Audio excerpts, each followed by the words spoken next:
بسم الله الرحمن الرحيم. ألا إنهم يثنون صدورهم ليستخفوا منه ألا حين يستغشون ثيابهم يعلم ما يسرون وما يعلنون إنه عليم بذات الصدور. وما من دابة في الأرض إلا على الله رزقها ويعلم مستقرها ومستودعها كل في كتاب مبين. وهو الذي خلق السماوات والأرض في 6 أيام وكان عرشه على الماء ليبلوكم أيكم أحسن عملا.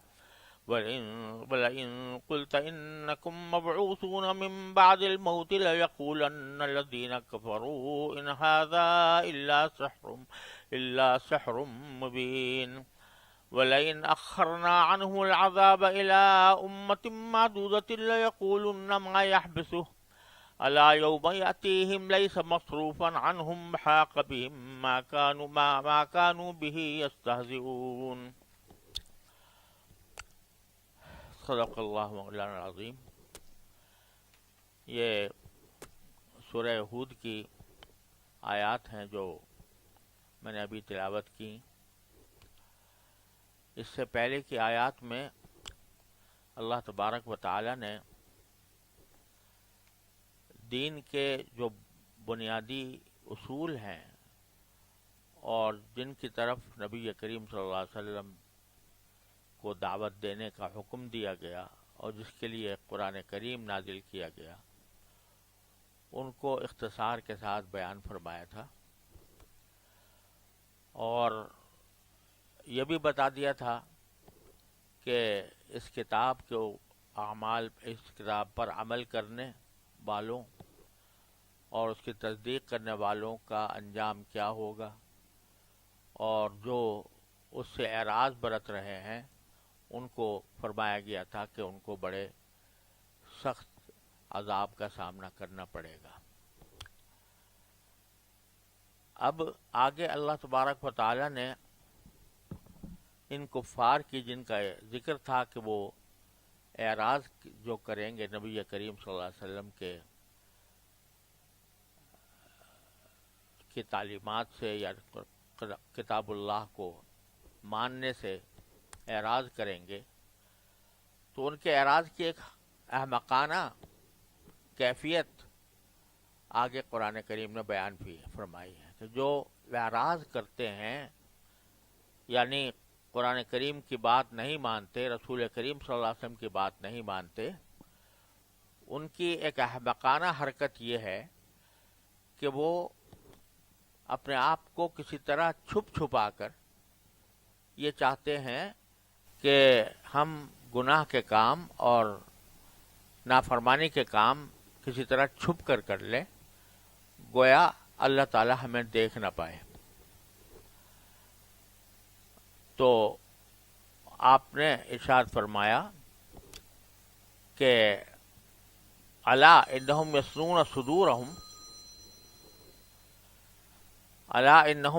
صدورہم لیستخفوا منہ. یاد رکھو، دیکھو، یہ کافر لوگ اپنے سینوں کو اس سے چھپنے کے لیے دوہرا کر لیتے ہیں.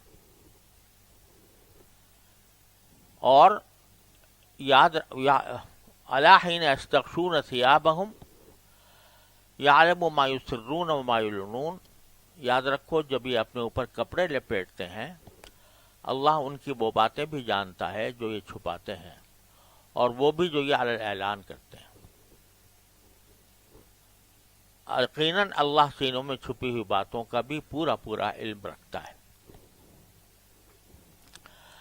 اس کی تفسیر میں دو طرح مفسرین نے کلام کیا ہے.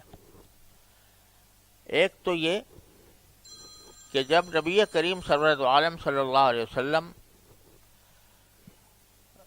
ان کو دعوت اسلام دیتے تھے تو وہ چاہتے تھے کہ یہ بات ہمارے کانوں میں نہ پڑے. بعض اوقات ایسا ہوتا تھا کہ نبی کریم صلی اللہ علیہ وسلم سے اعراض کا ایک انداز اختیار کرتے ہوئے، اپنے سینے دوہرے کرتے ہوئے، اور اپنے منہ پر کپڑے ڈالتے ہوئے، اپنے چہروں پر کپڑے ڈالتے ہوئے نکل جاتے تھے تاکہ سننا نہ پڑے. اور بعض وہ لوگ تھے کہ جو علاوہ نبی کریم صلی اللہ علیہ وسلم کی تکذیب کے خود بہت سی نافرمانیاں کرتے تھے، خود اپنی سمجھ کے مطابق جو چیز نافرمانی کے کام ہے، جو گناہ کے کام ہے، وہ بھی کرتے تھے اس طرح کہ اپنے آپ کو کسی طرح مخفی کر لیتے تھے، کسی کمرے میں بند کر کے اپنے آپ کو سینے دورے کر لیتے تھے، اپنے اوپر کپڑے ڈال لیتے تھے اور کہتے اس طرح اب ہم اللہ تعالیٰ کے دیکھنے سے بچ جائیں گے. صحیح بخاری میں حدیث ہے کہ بعض لوگ تھے کہ جن کے بارے میں آپس میں بات کی کہ اللہ ہمیں دیکھتا ہے یا نہیں، ہمارے تمام باتوں کا علم ہے کہ نہیں. تو ان میں سے بیوقوف نے کہا، ایک بیوقوف نے، کہ جو ہم کھل کر کرتے ہیں وہ تو اللہ تک کو پتہ چل جاتا ہے، اور جو چھپ کر کرتے ہیں تو اس کا ان کو پتہ نہیں چلتا. تو یہ سب اس قسم کے عقائد تھے ان کے، اور اس قسم کی احمقانہ باتیں تھیں. تو اللہ تبارک و تعالیٰ فرما رہے ہیں کہ جب یہ لوگ اپنے سینوں کو دوہرا کرتے ہیں اللہ سے چھپنے کے لیے یا نبی کریم صلی اللہ علیہ وسلم سے چھپنے کے لیے، تو اللہ تبارک و تعالیٰ اس وقت بھی اور جب یہ اپنے اوپر کپڑے ڈالتے ہیں چھپنے کے لیے، تو یہ ان کی ساری باتوں کا اللہ تعالیٰ کو علم ہوتا ہے، چاہے وہ خفیہ طور پر کر رہے ہوں یا علانیہ طور پر کر رہے ہوں. یعلم ما یسرون و ما یعلنون. اور صرف اتنا ہی نہیں کہ یہ تنہائی میں جو کام کر رہے ہیں یا چھپ کر جو کام کر رہے ہیں ان کا علم ہے اللہ تبارک و تعالیٰ کو. انہ علیم بذات الصدور. یقین اللہ سینوں میں چھپی ہوئی باتوں کا بھی پورا علم رکھتا ہے. یعنی وہ باتیں جو انسان کے دل میں ہیں، خیال آ رہا ہے اس کو، اس خیال کا بھی اللہ تبارک و تعالیٰ کو علم ہے کہ اس کے دل میں کیا خیال آیا اور اس نے دل میں کیا ارادہ کیا، اور یہ دل میں کس قسم کے افکار میں مبتلا رہتا ہے. وہ ساری باتیں اللہ تبارک و تعالیٰ کے علم میں ہیں. دل کے سینے میں چھپی ہوئی باتوں کو بھی اللہ تعالیٰ جانتا ہے. کیونکہ چھپی ہوئی باتوں کو جانتا ہے، لہذا اگر کوئی آدمی اپنے دل میں کسی برائی کا ارادہ کرتا ہے تو اس کا بھی اللہ تعالیٰ کو علم ہے، اور کسی اچھائی کا ارادہ کرتا ہے تو اس کا بھی اللہ تعالیٰ کو علم ہے. اور دل کے ذریعے اپنے دل میں اگر وہ کوئی عبادت کرتا ہے تو وہ بھی اللہ تعالیٰ جانتے ہیں، اس پر بھی اس کو اجر ملتا ہے. تو دو چیزیں ہوتی ہیں سینے میں چھپی ہوئی دین کے حساب سے.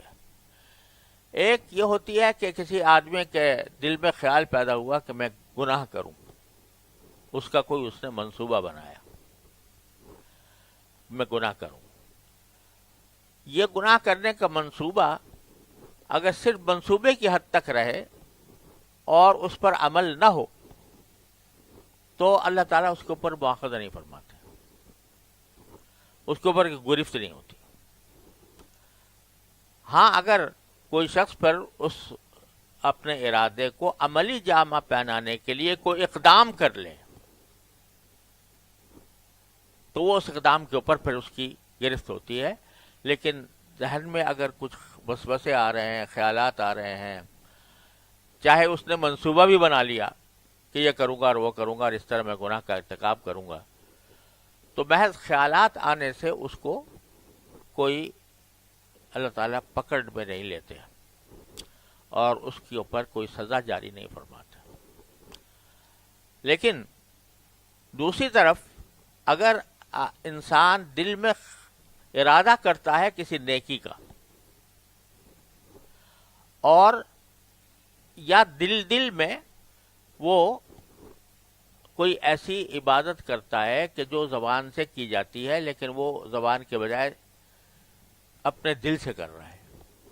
مثال کے طور پر شکر اللہ تبارک و تعالیٰ کی عبادت ہے، اور عام طور سے شکر اسی کو کہا جائے گا جو زبان سے انسان نے کیا ہو. لیکن اگر زبان سے نہیں کیا لیکن دل میں انسان اللہ تعالیٰ کا شکر ادا کر رہا ہے، تو اللہ تبارک و تعالیٰ اس کو بھی جانتے ہیں اور اس کے جاننے کی وجہ سے اس پر اجر و ثواب بھی عطا فرماتے ہیں۔ لہذا دل میں اللہ جل جلالہ کی اطاعت کا کوئی بھی کام انسان کرے تو اس پر اللہ تبارک ثواب عطا فرماتے ہیں۔ اسی طرح اگر کسی نیکی کا ارادہ کیا اور اس کے بارے میں پختہ عزم کر لیا تو اس پر بھی اللہ تعالیٰ کے ہاں سے ثواب کی امید ہے، اگرچہ یقین نہیں لیکن امید ہے۔ گناہ کے اندر اس وقت تک پکڑ نہیں ہوتی جب تک کہ اس گناہ کے منصوبے کو عملی جامہ پہنانے کے لیے کوئی اقدام نہ کر لیا جائے، اور یہاں اللہ تبارک و تعالیٰ صرف دل کے خیال کو بھی عبادت قرار دیتے تھے۔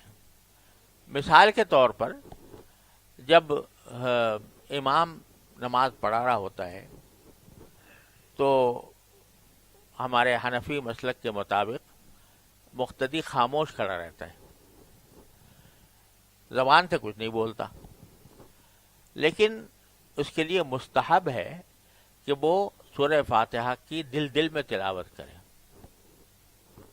یعنی امام نماز پڑھا رہا ہے، خفیہ نماز ہے اور اس کی آواز نہیں سنائی دے رہی، لیکن اس کے پیچھے خود تو سورہ فاتحہ پڑھنی، لیکن اگر دل میں انسان سورہ فاتحہ پڑھے گا تو اس کو اس کا اجر و ثواب ملے گا انشاءاللہ۔ تو زبان سے ذکر کرے انسان یا دل سے کرے، دونوں صورتوں میں اللہ تبارک و تعالیٰ کے ہاں اس کا اجر و ثواب ہے، اور وہ اس دل کی کیفیت کو اور دل میں چھپے ہوئے ارادوں کو اور دل کے ذریعے کوئی کام کرنے کو باری تعالیٰ خوب جانتے ہیں، ان کے علم میں ہے۔ لہذا علم میں ہونے کی بنا پر جو جزا و سزا ہے وہ اللہ تعالیٰ اپنے انصاف اور رحمت دونوں کے توازن کے ساتھ اس کی جزا اور سزا کا فیصلہ فرماتے ہیں، انصاف اور رحمت کے توازن کے ساتھ، کہ گناہ کے اندر تو صرف ارادے کو معتبر نہیں قرار دیا، جب تک کہ عام طور سے مشہور یہ ہے کہ عزم اگر کرنے پکا تو اس کے اوپر گناہ ہوتا ہے، لیکن صحیح بات یہ ہے کہ صرف عزم سے بھی نہیں ہوتا گناہ۔ جب عزم کر کے اس کی طرف کوئی عملی قدم اٹھا لے، چلنا شروع کر دے اس کام کے لیے، چاہے بعد میں رک جائے، اس پر گناہ ہوگا، لیکن صرف عزم سے نہیں ہوگا۔ اور نیکی کے اندر اللہ آدمی نیکی زبان دل سے ادا کرے یا کسی نیکی کا پختہ ارادہ کرے تو اس پر بھی اللہ تعالیٰ کے ہاں سے ثواب کی امید ہے۔ تو انہ علیم بذات الصدور جو قرآن کریم نے فرمایا، تو اس کا جو پیغام ہے وہ یہ کہ باری تعالیٰ تمہارے دلوں میں چھپے ہوئے ہر چیز کو جانتے ہیں۔ اب کوئی شخص اگر عبادت تو کر رہا ہے یا کوئی نیک کام کر رہا ہے، لیکن اس کے دل میں اللہ تبارک و تعالیٰ کی عبادت مقصود نہیں بلکہ ریاکاری مقصود ہے جو دل میں اس کی چھپی ہوئی ہے، تو اللہ تعالیٰ اس کو جانتے ہیں کہ عبادت جو کر رہا ہے بظاہر یہ دیکھنے میں عبادت کر رہا ہے، لیکن اس کے دل میں ریاکاری چھپی ہوئی ہے، حب جاہ چھپی ہوئی ہے، حب مال چھپی ہوئی ہے۔ اس وجہ سے وہ آدمی اس عبادت کے فائدے سے محروم رہے گا، بلکہ الٹا گناہ ہوگا۔ تو ایک تو انسان کو باری تعالیٰ کی اس صفت سے کہ وہ علیم بذات صدور ہے، اس بات کا خیال رکھنا ہوگا کہ وہ جب کوئی فعل نیک کام کرے تو اس میں نیت درست ہو۔ اگر نیت درست نہیں ہوگی تو چونکہ اللہ تعالیٰ دلوں میں چھپی ہوئی بات کو جانتا ہے، اس لیے وہ عبادت نہیں کہلائے گی۔ دوسرے یہ کہ انسان کو چاہیے کہ اپنے خیالات کا رخ نیکی کی طرف اور اللہ تبارک و تعالیٰ کے ذکر کی طرف موڑے۔ کوئی انسان ایسا نہیں ہے جس کو ہر وقت دماغ میں اس کو کچھ نہ کچھ خیال نہ آتے ہوں۔ ان خیالات کو بسا اوقات آدمی بس فضول قسم کے خیالات سوچتا رہتا ہے، تو تعلیم یہ ہے دین کی کہ آدمی اپنے خیالات کا رخ وہ اللہ جل جلالہ کی صفات، اس کے احسانات، اس کے انعامات اور اس کے شکر کی طرف اور اس کے ذکر کی طرف موڑے. تو پھر وہ دل کے اندر جو کچھ ہو رہا ہے وہ بھی اللہ تبارک و تعالیٰ کے ہاں اجر و ثواب کا موجب ہوگا. آگے فرمایا کہ یہ جو باری تعالیٰ ہر چیز کو جانتے ہیں، انسان کی خفیہ چیز کو بھی اور علانیہ چیز کو بھی، اس کا ایک مظاہرہ باری تعالیٰ بیان فرماتے ہیں کہ وَمَا مِن دَابَّةٍ فِي الْأَرْضِ إِلَّا عَلَى اللَّهِ رِزْقُهَا، زمین پر چلنے والی کوئی جاندار ایسا نہیں ہے کہ جس کی رزق کی ذمہ داری اللہ نے نہ لے لی ہو. اور رزق کی ذمہ داری لینا لفظ تو آسان ہے، لیکن اس کے اگر غیر کسی کے بس میں ہے نہیں. اس لیے کہ بے شمار جاندار مخلوقات ہیں جو اللہ تعالی نے زمین پر پیدا فرمائی ہیں، اور اس زمین پر پیدا کرنے والیوں میں انسان بھی ہیں، جانور بھی ہیں، حیوانات بھی ہیں، چرندے پرندے بھی ہیں، جنات بھی ہیں. وہ سب زمین کے اوپر اللہ تعالی نے پیدا فرمائے ہیں. اب کون سا جانور کس وقت کہاں ہے اور اس کو کس قسم کے رزق کی ضرورت ہے، یہ سوائے اللہ جل جلالہ کے کوئی اور نہیں جانتا. تو فرمایا کہ اس کے رزق کی ذمہ داری ہم نے لے رکھی ہے. اور پھر آگے فرمایا یعلم مستقرہا و مستودعہا، اللہ تعالیٰ اس کے دائمی ٹھکانے کو بھی جانتے ہیں. دائمی ٹھکانے کا مطلب یہ کہ جہاں عام طور پر اس کا گھر ہے، اس کے رہنے کی جگہ ہے، اس کو بھی جانتے ہیں. اور مستودعہا یعنی وہ جگہ جو عارضی طور پر کہیں پر آدمی جاتا ہے تو اس عارضی جگہ کو بھی جانتے ہیں. دنیا کے اندر اگر فرض کرو کہ کسی کو اللہ تعالی نے کسی کو رزق بنانے کا سبب بنا دیا ہے، اور مثلا مثال کے طور پر کوئی ملازمت کرتا ہے اور اس کا جو مجر ہے وہ اس کو تنخواہ دیتا ہے، تو اگر وہ کہیں دوسری جگہ جائے گا تو پہلے بتا کر جائے گا کہ میں فلاں جگہ جا رہا ہوں، لہذا اب میری تنخواہ فلاں جگہ پہنچا دی جائے.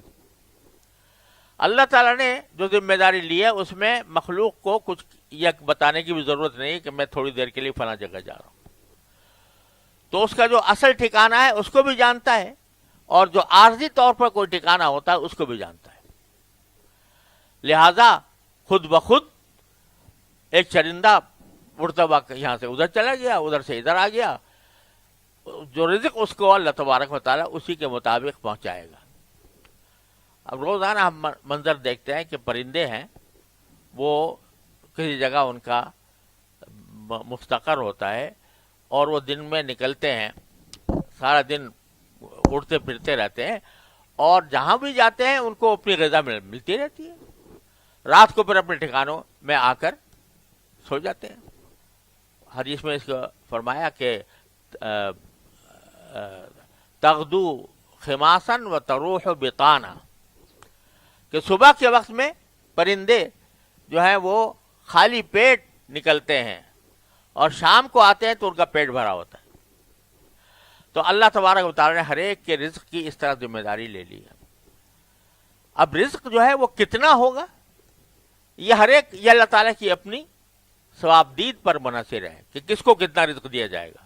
نحن قسمنا بینہم معیشتہم فی الحیاۃ الدنیا، لہذا جتنا بھی رزق ہے وہ جس کا جتنا رزق اللہ نے لکھ دیا ہے وہ اس کو پہنچ کر رہے گا، چاہے وہ اپنے وطن میں ہو یا وطن سے باہر ہو، مستقر میں ہو یا عارضی قیام گاہ پر ہو، وہاں پہنچ کر رہے گا. بعض اوقات اس پر سوال کیا جاتا ہے کہ کچھ واقعات ایسے بھی ہوتے ہیں کہ آدمی بھوکے مر جاتے ہیں، ان کو تک کھانا نہیں پہنچا اور بھوکے ہونے کی وجہ سے مر گئے. تو اس کے بارے میں کیسے کہیں گے کہ بھئی ان کو اللہ نے رزق ذمہ داری دی تو وہ کیوں مر گئے، بھوکے کیوں مر گئے؟ تو بات دراصل یہ ہے کہ اللہ تبارک و تعالیٰ جہاں رزاق ہیں، رزق دینے والے ہیں، وہاں انسان کی زندگی اور موت کا فیصلہ بھی وہی کرنے والے. کس کو کب موت آئے گی یہ فیصلہ بھی کون کرے گا؟ اللہ تعالیٰ ہی کریں گے. اور کس طرح آئے گی اس کا فیصلہ بھی اللہ تعالیٰ کریں گے.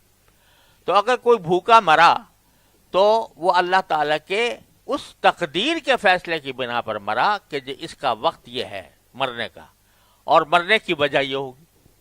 مرنے کی وجہ اس وقت یہ تھی کہ اس کا بھوکا رہے گا، بھوکا ہونے کی وجہ سے مر جائے گا. تو وہ اس کے خلاف نہیں. لیکن عام حالات میں جب تک انسان زندگی اس کی مقدر ہے اللہ تعالیٰ کے ہاں، تو اس کو رزق پہنچتا رہے گا، چاہے تھوڑا ہو یا زیادہ ہو. یہ اللہ تعالیٰ کی اپنی ثوابدید کے مطابق ہے. اور فرمایا کہ یہ جو ہر ایک کا رزق ہے، جو اس کو اللہ تعالیٰ نے جس کی ذمہ داری لی ہے، یہ محض زبانی بات نہیں ہے. کل فی کتاب مبین، سب کچھ ایک واضح کتاب میں، کھلی کتاب میں موجود ہے. اس کھلی کتاب سے مراد لوح محفوظ بھی ہو سکتی ہے کہ اللہ تبارک و تعالیٰ نے جتنے بھی تقدیر کے فیصلے ہیں وہ سارے لوح محفوظ میں پہلے ہی سے لکھے ہوئے ہیں. اور جب حدیث میں آتا ہے کہ جب بچہ ماں کے پیٹ میں ہوتا ہے تو اسی زمانے میں ایک مرحلے پر فرشتہ اللہ تعالیٰ سے پوچھتا ہے کہ یا اللہ اس کا کتنا رزق ہوگا، کتنی اس کی عمر ہوگی. وہ سب اس وقت لکھ لیا جاتا ہے. اصل تو لکھا ہوا ہے لوح محفوظ میں، لیکن فرشتوں کو اس کی اطلاع اس وقت کی جاتی ہے جب کوئی بچہ ماں کے پیٹ میں ہوتا ہے. پھر اپنی قدرت کا مزید بیان کرتے ہوئے فرمایا وَهُوَ الَّذِي خَلَقَ السَّمَاوَاتِ وَالْأَرْضَ فِي سِتَّةِ أَيَّامٍ، اور وہی ذات ہے جس نے آسمانوں اور زمین کو 6 دنوں میں پیدا کیا. 6 دنوں میں پیدا کرنے کی تفصیل پیچھے تفسیر میں کئی جگہ گزر چکی ہے. لیکن یہاں نئی بات یہ ہے وَكَانَ عَرْشُهُ عَلَى الْمَاءِ، کہ اللہ تعالیٰ کا عرش پانی پر تھا. شروع میں یعنی سب سے پہلے جو چیز اللہ تعالیٰ نے پیدا فرمائی، اس کا آیت کا مقتضا یہ ہے کہ سب سے پہلے جو چیز پیدا فرمائی وہ پانی، اور اپنا عرش اس پر رکھا. عرش ظاہر ہے وہ اتنا عرش جو ہے وہ ایک جامد چیز ہے، اور اس کی عظمت کا اور اس کی بڑائی کا اور اس کی سختی کا، اس کی صفات کا ہم تصور نہیں کر سکتے. لیکن اتنی بات طے ہے کہ وہ ایسی چیز ہے جس کا بوجھ ہے، جس کا وزن ہے. چنانچہ فرشتوں کے عرش اٹھانے کا ذکر آتا ہے. قرآن کریم میں خود بتایا کہ فرشتے جو ہیں وہ کس طرح اس کے تسبیح کرتے ہیں، اٹھاتے ہیں عرش کو. تو عام طور سے کوئی جو جامد چیز ہوتی ہے اس کو پانی کے اوپر رکھا جائے گا تو پانی میں ڈوب جائے گی. تو یہاں یہ بتایا اللہ تبارک و تعالیٰ نے کہ باوجود اس کے کہ عرش اتنا بڑا جسم ہے جو ہم نے پیدا کیا، لیکن اس کو ہم نے پانی پر رکھا. یہ قدرت کہ ایک جامد چیز کو اللہ تبارک و تعالیٰ مائع چیز کے اوپر رکھیں اور اس کو رکھ کر پھر وہ پانی کے اندر نہ ڈوبے. تو یہ اللہ تعالیٰ کی قدرت کا ایک ایسا نظارہ ہے، ایسا مظاہرہ ہے کہ جس کی کوئی نظیر نہیں مل سکتی، کہ پانی پر مستقر کر دیا اس کو. اس وقت یہ تھا کان عرشہ علی الماء. بعد میں جب آسمان و زمین بنائے گئے تو آسمانوں کے ساتھ اس کو آسمانوں کے اوپر رکھ کر دیا گیا. لیکن یہاں بتلانا مقصود یہ ہے کہ اس وقت سے اللہ تعالیٰ نے یہ عرش بنایا تھا جب صرف پانی تھا. سب سے پہلے پانی پیدا کیا، پانی کے بعد پھر اس کو عرش پیدا کیا، اور پھر 6 دن میں آسمان اور زمین بنائے گئے، جس کی تفصیل سورہ حامیم سجدہ میں بھی بیان فرمائی گئی اور اس سے پہلے سورہ انعام میں بھی آ چکی ہے. اب آگے فرماتے ہیں یہ جو اعراض کرنے والے ہیں یا نبی کریم صلی اللہ علیہ وسلم کی دعوت کو قبول نہ کرنے والے ہیں، ان کا بھی عجیب متضاد رویہ ہے. ایک طرف تو جب ان سے کہا جاتا ہے کہ بھئی اگر تم ایمان نہ لائے تو تمہیں دوبارہ مرنے کے بعد جب دوبارہ زندہ ہوگے تو اس میں عذاب کا سامنا کرنا پڑے گا، تو اس وقت تو انکار کرتے ہیں کہ جی یہ آپ کچھ جادو کی باتیں کر رہے ہیں. یہ بات کہ بھئی ہم دوبارہ زندہ ہوں گے اور پھر ہمیں عذاب ثواب کا معاملہ کرنا پڑے گا. ایک طرف تو یہ ہے. دوسری طرف جب نبی کریم صلی اللہ علیہ وسلم دنیا کے عذاب کے بارے میں یا آخرت کے عذاب کے بارے میں ان کو متنبع کرتے ہیں تو کہتے ہیں ابھی لے آؤ. تو ایک طرف عذاب کے منکر ہیں اور دوسری طرف مطالبہ کر رہے ہیں کہ ابھی لے آؤ. تو باری تعالیٰ فرماتے ہیں وَلَئِن قُلْتَ إِنَّكُمْ مَبْعُوثُونَ مِن بَعْدِ الْمَوْتِ، جب آپ ان لوگوں سے کہتے ہیں کہ معاف کیجیے گا، اس سے پہلے ایک آیت کا حصہ رہ گیا لِيَبْلُوَكُمْ أَيُّكُمْ أَحْسَنُ عَمَلًا، کہ سارے آسمان و زمین اور عرش وغیرہ یہ جو کچھ پیدا کیے گئے وہ اس لیے تاکہ تمہیں آزمائے کہ تم میں سے کون زیادہ اچھا عمل کرتا ہے. اس سے پتہ چلا کہ ساری تخلیق، آسمان، زمین، دریا، پہاڑ، سمندر، ان سب کی تخلیق کا اصل مقصود انسان ہے، انسان یا جنات ہیں. اور اصل مقصود یہ ہے کہ یہ انسان اس دنیا کے اندر رہ کر اللہ تعالیٰ کا فرما بردار بن کر زندگی گزارے. تو گویا آسمان زمین سارا انسان کے لیے پیدا کیا گیا، انسان میں بھی اس کے لیے جو یہاں پر اطاعت کی زندگی گزارے. اور سب سے زیادہ اطاعت کی زندگی صرف سرکار دو عالم صلی اللہ علیہ وسلم کی تھی. لہذا اگر یہ کہا جائے کہ ساری کائنات کی تخلیق کا مقصد سرکار دو عالم صلی اللہ علیہ وسلم ہے تو اس میں کوئی مبالغہ نہیں. لِيَبْلُوَكُمْ أَيُّكُمْ أَحْسَنُ عَمَلًا، تمہیں تاکہ آزمائے کہ تم میں عمل میں کیسے اچھے کتنا اچھا عمل ہے تمہارا. اور یہاں پر یہ نہیں فرمایا کہ ایکم اکثر عملا، کس کا عمل زیادہ ہے، بلکہ کس کا عمل اچھا ہے. یعنی کمیت پر زور نہیں ہے اتنا جتنا کیفیت پر زور ہے. اسی لیے حدیث میں فرمایا گیا کہ رسول کریم صلی اللہ علیہ وسلم نے حضرت معاذ رضی اللہ عنہ سے فرمایا کہ اخلص دینک یکفیک العمل القلیل او کما قال صلی اللہ علیہ وسلم، اپنے دین میں اخلاص پیدا کر لو تو تھوڑا عمل بھی تمہارے کام آ جائے گا. تو بہت زیادہ وظیفے پڑھنے، بہت زیادہ ہر وقت کرنے کی بھی کبھی مکلف نہیں کیا گیا. جو واجبات فرائض ہیں وہ ادا کرو اور سنت کا اتباع کرو، اور اگر نفلیں وفلیں زیادہ نہ بھی پڑھو تو بھی اللہ تبارک و تعالیٰ تمہارا عمل کو قبول کر لیں گے، بشرطے کہ وہ اس میں اخلاص ہو اللہ کے لیے. اور آگے پھر وہی متضاد باتیں جو کرتے تھے ان کا ذکر ہے وَلَئِن قُلْتَ إِنَّكُمْ مَبْعُوثُونَ مِن بَعْدِ الْمَوْتِ، جب آپ ان کے سامنے کہتے ہیں کہ تمہیں مرنے کے بعد دوبارہ اٹھایا جائے گا تو لَيَقُولُنَّ الَّذِينَ كَفَرُوا، تو کافر لوگ یہ کہتے ہیں کہ ضرور کہیں گے کہ إِنْ هَٰذَا إِلَّا سِحْرٌ مُّبِينٌ، یہ جو کچھ باتیں آپ کر رہے ہیں یہ سب جادو کی باتیں ہیں. یعنی وہ قرآن کو جادو قرار دیتے تھے، رسول کریم صلی اللہ علیہ وسلم کی معجزات کو جادو قرار دیتے تھے، تو دوبارہ اٹھنے کے تصور کو بھی کہتے ہیں یہ آپ لوگوں کے دلوں میں جادو کر کے ان کو آخرت کے اوپر یقین دلانا چاہ رہے ہیں، اور اس کا مقصد یہ ہے کہ ہم جو ہے دنیاوی زندگی کے کوئی مزے نہ اڑا سکیں. تو یہ سب جادو ہے. ایک طرف تو یہ کہتے ہیں لیکن وَلَئِنْ أَخَّرْنَا عَنْهُمُ الْعَذَابَ إِلَىٰ أُمَّةٍ مَّعْدُودَةٍ، اگر ہم ان سے عذاب کو مؤخر کر دیں خاص گنے چنے مدت تک، یعنی دنیا کا عذاب بھی کچھ ان کو دینا ہے، اور نبی کریم صلی اللہ علیہ وسلم اس کے سے ڈراتے بھی تھے، اور یہ عذاب دنیا میں دیا بھی گیا کہ غزوہ بدر کے موقع پر 70 لوگ مارے گئے، بڑے بڑے سردار.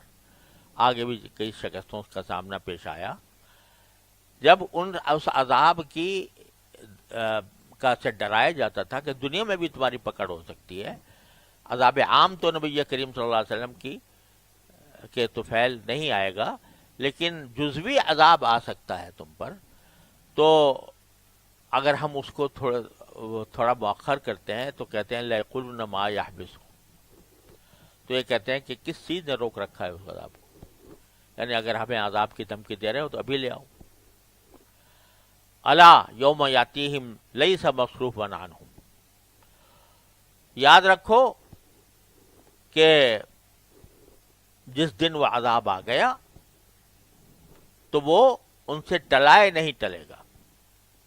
لیس مصروفا عنہم وحاق بہم ما کانوا بہ یستہزئون، اور جس چیز کا یہ مذاق اڑا رہے ہیں وہ ان کو چاروں طرف سے گھیر لے گی.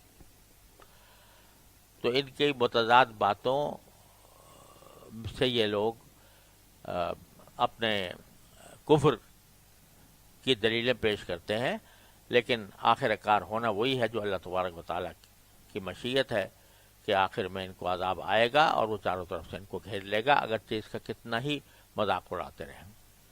وصلی اللہ تعالیٰ علی خیر خلقہ.